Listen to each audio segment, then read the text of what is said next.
Japan, a land of islands, has a history full of exciting stories and lots of fighting. From this time of fighting, brave warriors called samurai were born. They had a strict code of honor. Some of the best samurai became shoguns.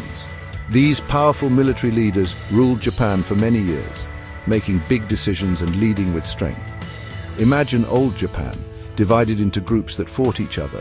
The emperor, though important, didn't have much real power. The shogun was the one in charge of the armies, made agreements with other groups, and kept things peaceful by being strong, loyal to their shogun.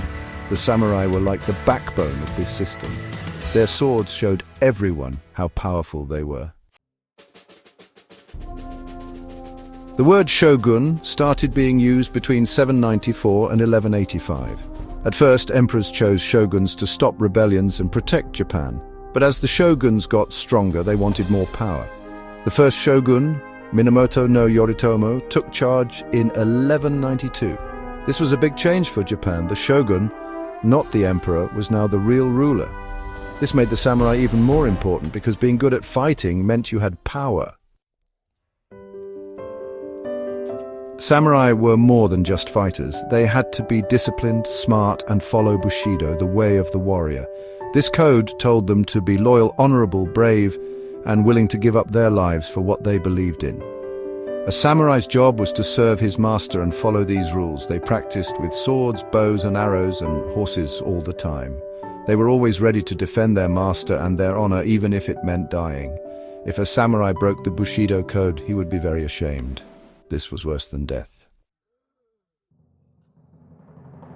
The history of shogun samurai is full of big battles. One famous fight was the Genpei War.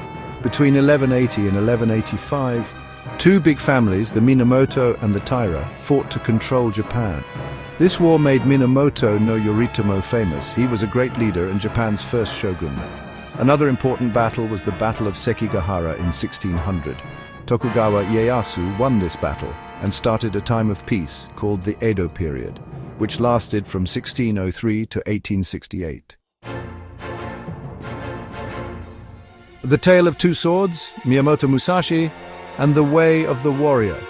One of the most famous samurai was Miyamoto Musashi. He was amazing with a sword and never lost a fight. He was famous for using two swords at once, a style called Niten Ichi Ryu. He was also good at making plans, drawing and writing. He wrote a book called The Book of Five Rings about strategy, philosophy and sword fighting. Musashi's life was full of duels, adventures, and always trying to become better.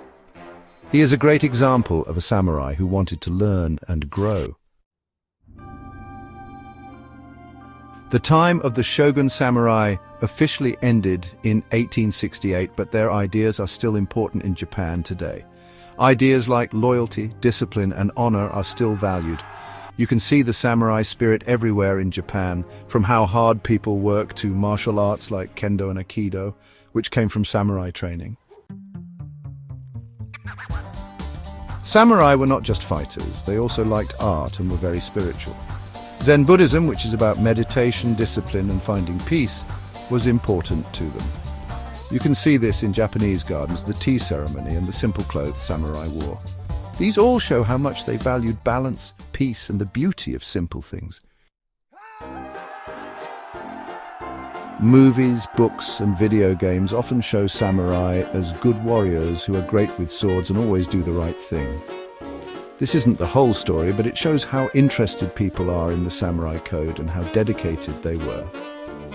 Even though samurai don't exist anymore, their story still inspires us. It reminds us to be brave, disciplined, and always try our best. The shogun samurai, who were once great warriors, are still remembered in Japan. Their stories, told for many years, are part of Japan's culture and have become famous all over the world.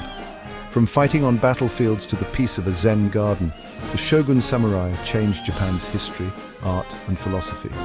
They remind us about the strength of the human spirit, trying to be the best we can be and living with honor.